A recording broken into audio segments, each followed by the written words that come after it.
Aegon. When he looked east, he saw the past, old, tired, dead. But when he looked west, he saw the future. Gold in the ground, gold in the fields, and no dragons in the sky but his.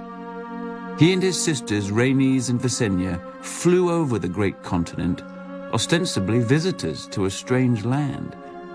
But when Aegon returned, he ordered construction of a massive table carved in the shape of Westeros, with all the notable rivers and mountains that they had seen.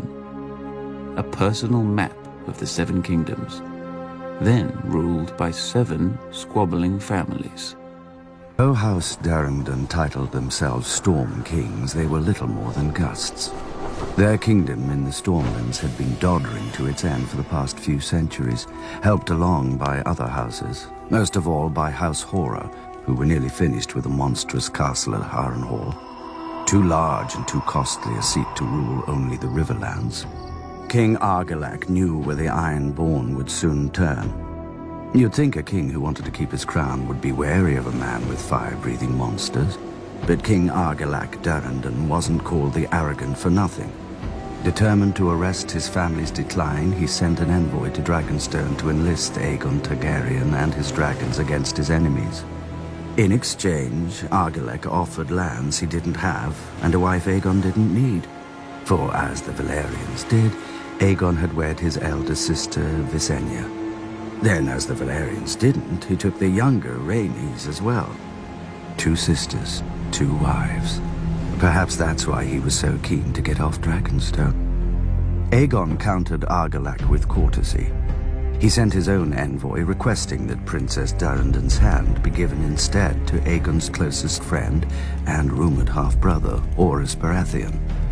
Argilac answered with a box and a note. "These are the only hands your bastard shall have of me." Inside the box were the hands of Aegon's envoy. How long had Aegon been waiting for such a pretext? As his army prepared to sail, ravens flew to every great lord of the 7 kingdoms. All bore the same message. From this day forth there would be but one king in Westeros. Those who bent the knee to Aegon of House Targaryen would keep their lands and titles. Those who took up arms against him would be thrown down, humbled, and destroyed. Poor old Argilac. He couldn't even match Aegon in arrogance. Aegon landed at the mouth of the Blackwater River and raised a primitive Aegon fort in the disputed land between Harren's and Argilac's kingdom, so that neither could decide whose problem he was. Adopting the customs of the 7 kingdoms, Aegon unfurled his own banner with a red 3-headed dragon breathing fire upon a black field. Visenya crowned him with a ruby-studded circlet of Valyrian steel, while Rhaenys hailed him as the first High King the continent had seen since the Dawn Age. As his lords and the gathered locals cheered him, Aegon named his loyal friend to a small council, led by Orys Baratheon, whom he called my strong right hand. The title stuck, and a bastard became the first Hand of the King. But for now, Aegon's kingdom contained only a rocky island and a handful of fields. The other kings had larger armies, ships, castles, and thousands of years of rule. But Aegon had dragons. He had chosen for the words of his house, fire and blood. Before he was done, the rivers, fields, and skies would turn red. Harren of House Horror inherited a kingdom that stretched from the Iron Islands to the Triton. Too great a kingdom to rule from a castle as shitty as Pike. For 40 years, his Ironborn plundered the Riverlands for stone, timber, and slaves to build a seat worthy of him. Legend has it that masons laid the final stone in Harrenhal on the very day that Aegon landed in Westeros.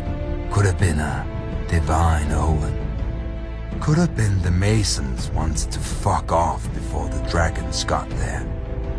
They weren't the only ones. At Aegon's approach, Harren's river lords revolted, led by House Tully. I thought Harren noticed. Harrenhal could repel an army of 1,000,000 men. No ladder could summit its walls, and no ram could shatter them. The castle was as impregnable as an old mate's cunt. Harren shut his gates around himself, his sons and his Ironborn, and waited for Aegon's army to drain back into the muck. When Aegon finally saw the monstrous castle, he asked for parley. Harren granted it. Valyria had been the greatest empire the world had ever seen. Harren wanted to piss on its ashes.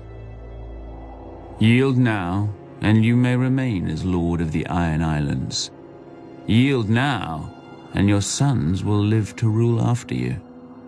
You see my army outside your walls. You see my dragons.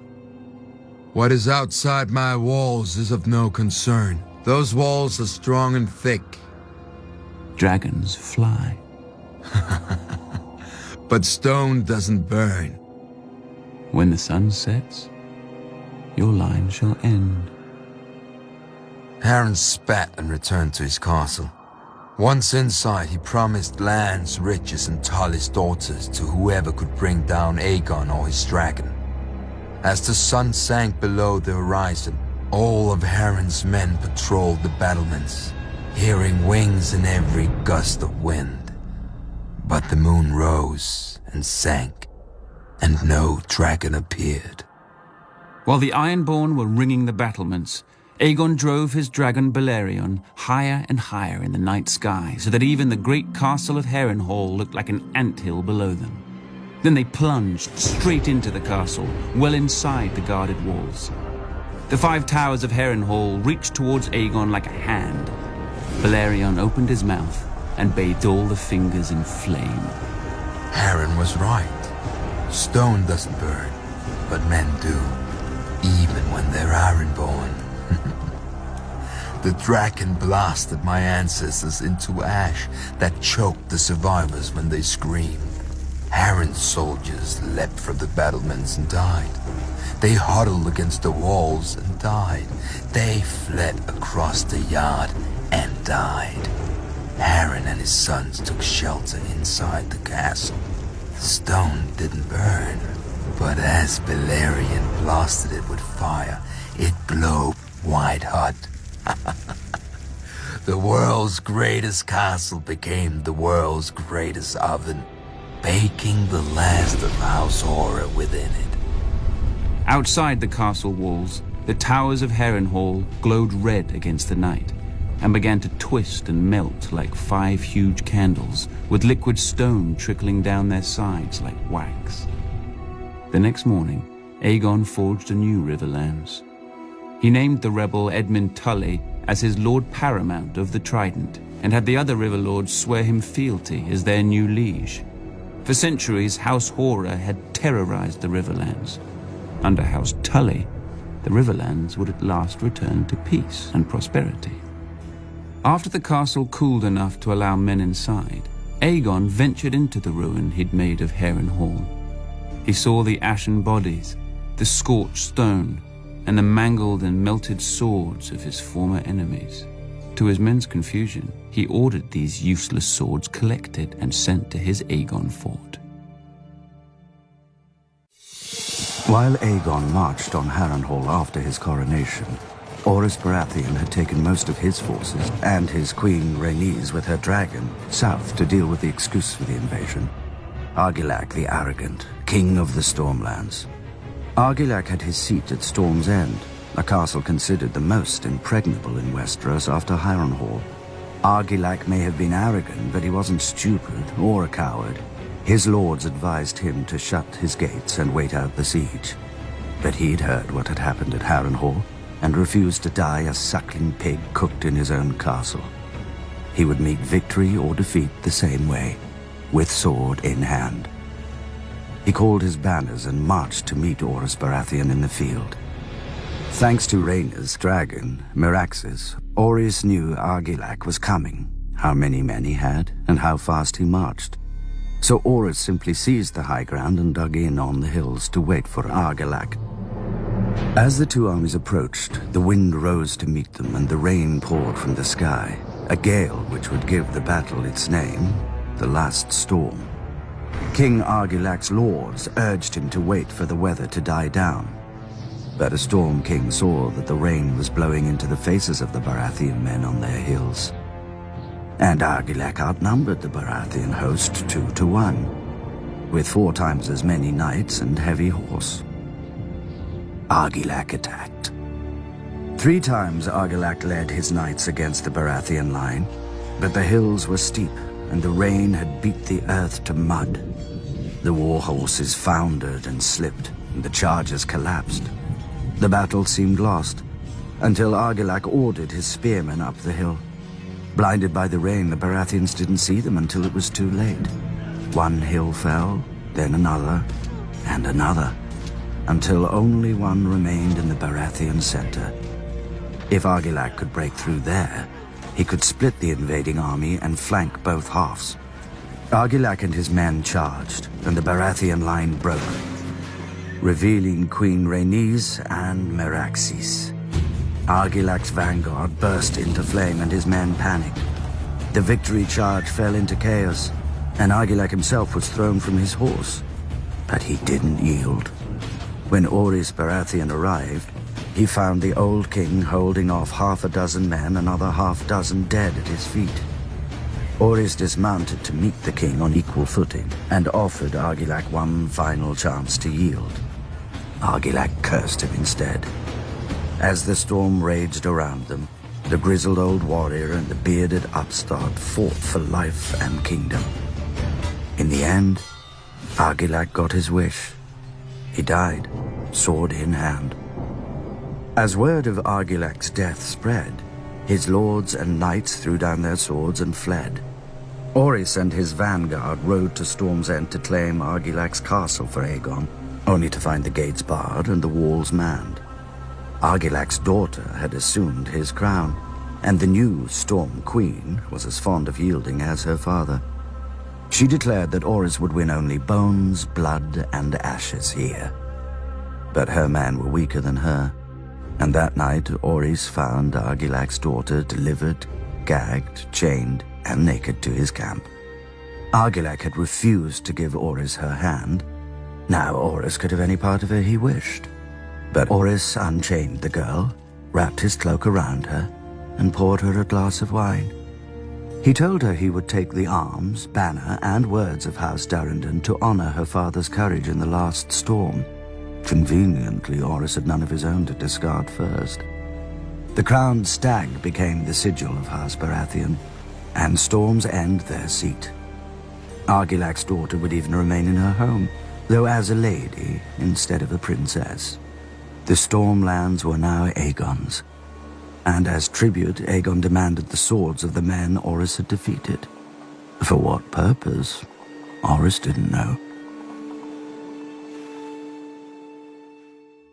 Aegon now ruled 2 of the 7 kingdoms, but he would no longer be able to take the rest piecemeal.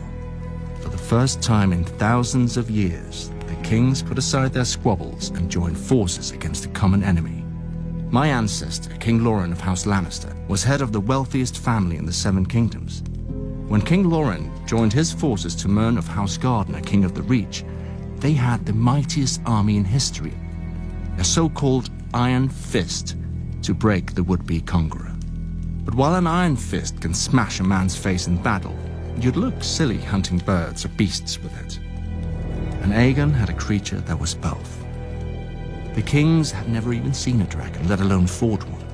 They had fought each other for thousands of years, and victory always went to the larger army. Surely, a force 5 times that of Aegon's could manage 1 dragon. But Aegon arrived with 3.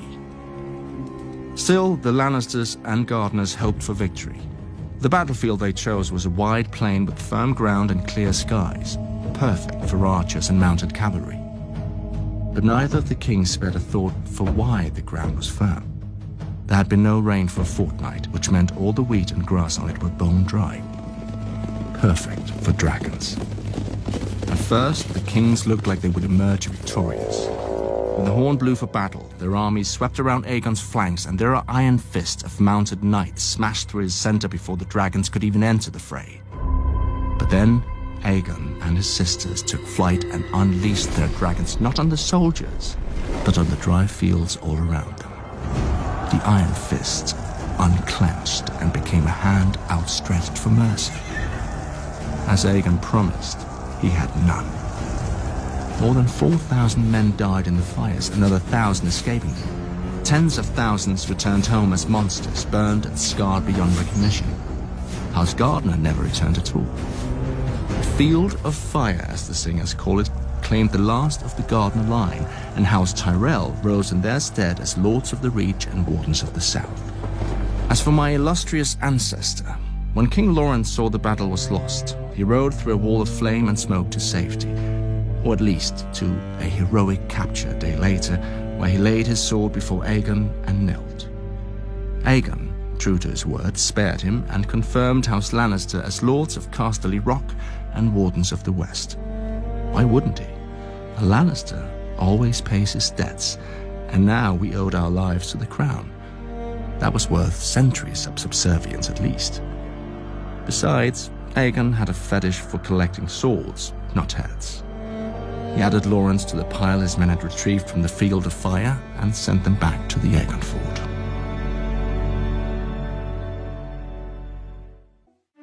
With most of the south in Aegon's hands, the best chance to throw back the Conqueror now lay with the north, if we cared enough to try. Unlike our southern rivals, the Stark Kings of Winter didn't forge the north into one kingdom for glory or gold. There is little of either here, but to survive. Alone in Westeros, the north remembered when worse than dragons lay waste to armies. Thousands of years ago, the sun set on the realms of men and the long night began. A new race emerged from the ice and snow, the White Walkers. They demanded no crown, offered no terms, spared no life, and the dead marched with them. With humanity facing extinction, a Stark sought out the children of the forest, the most ancient beings in Westeros, and convinced them to ally with the men they'd once fought. Together, the two races pushed the Walkers back into the land of always winter and sealed it off from the Seven Kingdoms with the Wall. 300 miles of ice, stone, and earth, rising nearly 700 feet tall.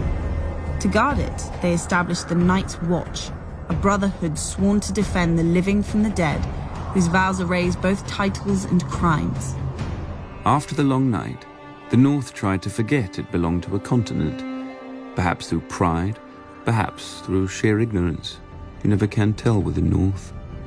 But as news of Aegon's dragons spread, Torrhen Stark, the King of Winter, knew he couldn't forget Westeros any longer, and summoned his lords to Winterfell. Many fools shrugged off the threat, while the rest placed wagers on how long the South would take to burn. Torrhen silenced them with a command to assemble their armies and descend from the north in force. As the kings of the Rock and the Reach burned on the Field of Fire, the greatest northern force since the Long Night crossed the neck into the Riverlands. But when King Torrhen arrived at the Trident, he saw, on the opposing riverbank, the combined strength of all Aegon's conquered kingdoms. A force larger than Torrhen's own by half, and with 3 dragons. That night, King Torrhen called a conference of all his lords and advisors. Some wanted to fight and trust northern valor to carry the day and burn on the Trident. The wisest of them wanted to withdraw to Moat Cailin, the fortress which had thrown back every southern invasion, and burn there. One suicidal lord even wanted to ambush Aegon's camp in the dark and kill the dragons as they slept, or at the very least, their riders. It's hard to tell what would have been his fate. Burning, beheading, dismemberment, perhaps all 3. My ancestor listened to their counsel, and in the morning crossed the Trident under a flag of parley. Then King Torrhen of House Stark laid his ancient crown at Aegon's feet and was named Lord of Winterfell and Warden of the North. And the king who knelt. He had no choice, and thanks to him, our soldiers returned to their homes whole and unharmed. The swords that Aegon took from them were not twisted, burnt, or mangled. Yet. The Vale of Arryn was the last of the great kingdoms left. Old and proud, House Arryn did what they always did in times of strife. They shut the bloody gate, sealing off the Vale. Then the Queen Regent Shara of House Arryn retreated with her son, the boy King Ronald, into the Eyrie, their family's impregnable fortress. From the top of their mountain they could look down on Westeros far below, its problems hidden beneath the clouds. But one day Queen Shara entered the outer courtyard to find her young son sitting on the knee of Visenya Targaryen and ogling her dragon Vhagar beside her. Just as he'd asked for another cake at dinner, little King Ronald asked his mother if he could go flying on the nice lady's dragon. Visenya smiled at Shara. So, Shara imagined, did Vhagar. Remembering her manners, Shara asked if she could have Visenya brought some wine or food. She must be tired after such a long flight. But Visenya demurred. Bored with his mother's pleasantries, Ronald demanded an answer. Poor boy. He didn't even understand the question. Shara hesitated for a moment, then asked Visenya, as a mother, if it was safe for the boy. Visenya assured her it was. What choice did Shara have? Whilst her son circled the castle, she collected his little ringlet, her own regent's coronet, and the ancient falcon crown of mountain and vale which the Arryns had worn for thousands of years. Ronald had taken to the sky as a king, but he landed as a lordling. Perhaps he considered his ancient rights a fair trade for a few minutes of flight, as a little boy would. More likely he didn't even notice the 3 crowns at Visenya's feet, or recognize the swords of his garrison beside them.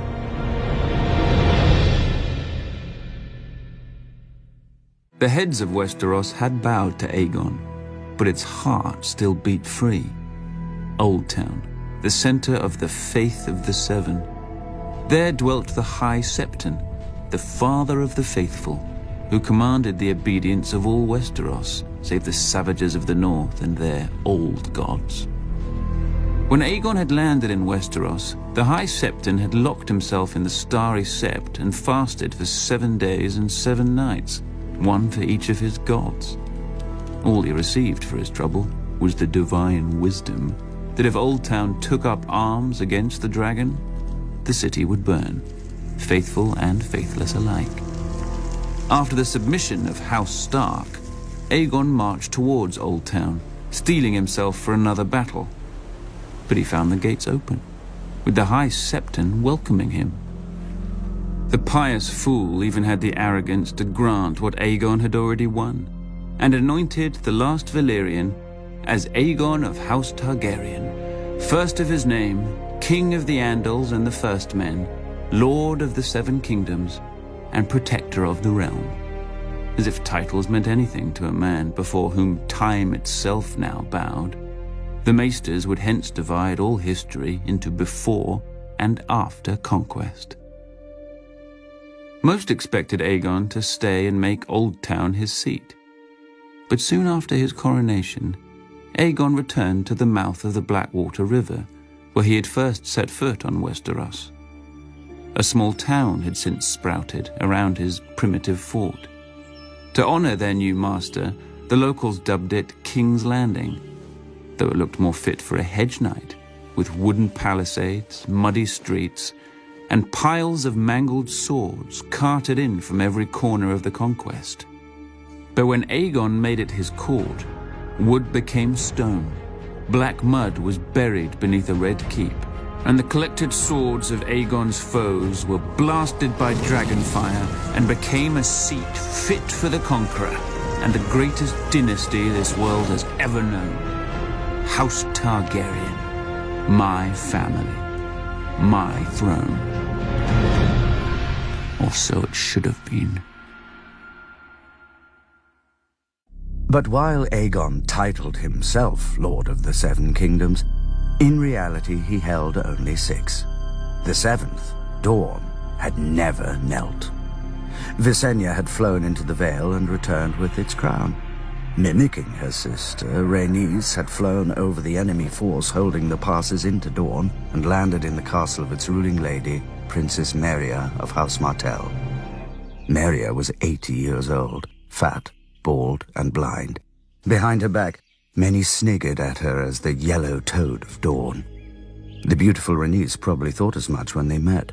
She demanded Princess Meria kneel to her brother Aegon, though she allowed that on account of Meria's age and health a simple vow of submission would do. But the princess told the queen that the Targaryens weren't wanted in Dorne, and no Martell would ever bow, bend, or break no matter how badly they burned. Rhaenys could have mounted her dragon right then and roasted Meria in the castle as her brother had done at Harrenhal, but whatever she saw in Meria's eyes scared her right back to King's Landing, with her dragon's tail between its legs. After Aegon's coronation, Rhaenys returned to Dorne with Aegon and Visenya, and their dragons. But no armies met them in the field, and no lords defied them in their castles. As the dragons approached, Dorne simply emptied. House Martell had learned from Harrenhal and the Field of Fire. The dragons were unbeatable in battle, but wars were more than battles. Unopposed, Aegon claimed Dorne for his own, but as soon as he returned to King's Landing, his castellans were hurled off towers, and his royal garrison vanished in the desert, never to be seen again. Except perhaps when the winds change and the sands cough up old bones and armor. Rhaenys returned on Meraxes, intent on revenging herself against Meria Martell, but Dorne was no longer empty. The Dornish kept Meria's promise and fought even while burning under dragon flame. And they won. One day a bolt pierced the eye of Meraxes and knocked the dragon out of the sky. House Martell remained unbroken. Unlike the unfortunate Rhaenys, in their wrath Aegon and Visenya set flame to every castle and city but Sunspear, trying to turn the people against House Martell. But the Dornish stayed loyal, and when Aegon returned to King's Landing, he found assassins waiting for him in the streets of his own capital. If not for Visenya, the Conqueror would not have enjoyed his conquest for very long. From then on, the king and his family would be guarded by the 7 greatest knights in the realm, the King's Guard. When Meria died in her sleep, her weak and tired son sued for peace. But old Meria had exhausted Aegon as well, and he granted the request. The Targaryens still wanted Dorne, and eventually they would have it, but not at the point of a sword. They would buy it the same way great lords buy anything, with a daughter. After the conquest, when men looked up, they saw dragons. Nobles learned to keep their eyes down, but the gods weren't used to sharing the heavens. When Aegon died, the High Septon led the Faith and its army in revolt, claiming that the Valyrian tradition of wedding brother to sister was an abomination in the eyes of the Seven, though no one could explain where the divine mother and father had come from. My ancestor Maegor the Wise, or Maegor the Cruel as men slander him, put a bounty on the head of every militant priest, and miraculously, the faith soon returned to the sects. With Dorne in the fold and the faith put in its place, none in Westeros were left to oppose my family, so we started opposing each other. In the Dance of Dragons, a Targaryen princess tried to steal her brother's throne. Thanks to her stupidity, most of our dragons died, though one, thankfully, ate her before it did. But even without our dragons, we were still the blood of old Valyria, which proved just as dangerous. One of my foolish ancestors didn't see what separated his bastards from our family proper and legitimized them all on his deathbed. Adopting the name Blackfire, the bastards proved their nature and tried to seize their father's kingdom. And when they failed, their sons tried.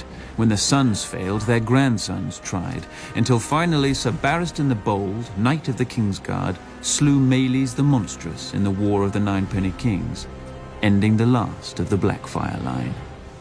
Ultimately, without our dragons and with our blood diluted by commoners, we failed to see the greatest threat growing under our noses. As the saying goes, Every time a Targaryen is born, the gods flip a coin. They must have dropped the one for King Aerys, for at first he seemed to have dodged the family madness. But as he grew older, he began to see conspirators everywhere, and where there were none, he worked to create them. As one of his Kingsguard, I saw firsthand that a king who couldn't rule his own mind couldn't rule 7 kingdoms. We endured his reign because we hoped his son Rhaegar would right the realm when he ascended to the throne. But then Rhaegar proved as mad as his father and snatched Lyanna Stark, daughter of the Warden of the North and betrothed to Robert Baratheon, Lord of the Stormlands. When Lyanna's father and eldest brother demanded justice, the Mad King obliged, laughing as he dispensed it. Unsatisfied with only 2 murders, the Mad King then ordered Jon Arryn, Lord of the Vale, to execute his 2 wards, Robert Baratheon and Eddard Stark. Instead, Jon Arryn raised the Vale in revolt, Ned Stark slipped past royalist sentries and raised the north, and Robert won 3 battles in a single day to unite the Stormlands behind him, only to be defeated by a royalist army and forced to flee, leaving his home of Storm's End besieged. The Hand of the King finally cornered Robert in the town of the Stony Sept and sent his soldiers door to door searching for the rebel leader. But the villagers hated the Mad King and loved Robert, and kept him 1 step ahead of the soldiers, until only one refuge remained. As the soldiers closed in, all the town bells rang out. Hearing of Robert's plight, our father and Jon Arryn had rushed to the Riverlands and enlisted our grandfather Hoster Tully to help them. Together they routed the Hand's army and rescued Robert. To celebrate and cement the Tully alliance, our father wed our mother Catelyn and Jon Arryn took our aunt Lysa. Only a fortnight later, both men rushed back into the field, for the dragon had finally woken. While my father's servants were losing my father's kingdoms, my brother Rhaegar had been cooped up with his mistress, whore, whatever else, I'd call her a distraction. But now Rhaegar came to his senses and returned to King's Landing. He persuaded our father to summon his estranged friend, Lord Tywin Lannister, the richest and most powerful lord in the realm. Rhaegar himself would lead the royal army against the usurper, Robert. On the banks of the Trident, my brother fought the man whose wife he'd stolen, and who fought to steal his birthright in return. In the end, Robert wanted it more. His hammer shattered my brother's armor, and its rubies fell into the river like raindrops, vanishing in the current. With Rhaegar's defeat, nothing stood between Robert and King's Landing. Imagine the king's surprise a fortnight later when he saw not stags, but lions outside his gates. His former hand, Tywin Lannister, had come to the capital with a force even Robert couldn't match, claiming to be loyal to the king. Trusting what he wanted to believe, Aerys ordered the gates opened, and the Lannister forces dutifully began to rape, pillage, and murder the king's actual loyal subjects. When Eddard Stark finally arrived at the capital with Robert's army, he found Lannister banners hanging over the sacked city, Targaryen corpses littering its streets, and Sir Jaime Lannister sitting on the Iron Throne. Below him, the Mad King Aerys, whom Sir Jaime had sworn to guard, lay in a pool of his own blood from a sword thrust through his back. Lord Eddard might have thanked Sir Jaime for doing the realm a favor, but honorable as he was, Lord Eddard condemned Sir Jaime as a kingslayer, a name he would never escape. Unlike Lord Eddard, Robert appreciated my contribution to his glorious victory. He pardoned me for my crime and even kept me on his Kingsguard beside Sir Barristan Selmy, who'd been wounded at the Trident fighting for Rhaegar. True, both of us had failed to protect our Targaryen charges, but perhaps that's what Robert liked most about us. When my father presented Robert with the bodies of Rhaegar's wife and 2 children, Ned Stark hiked up his skirts and demanded Robert send their killer to Dorne and me to the Wall. But I saw what Ned couldn't. Robert was ashamed of the bodies, and more ashamed of his relief. He knew that Rhaegar's heirs had to die or his throne would never be safe. But glorious heroes didn't kill children. They simply didn't punish their murderers.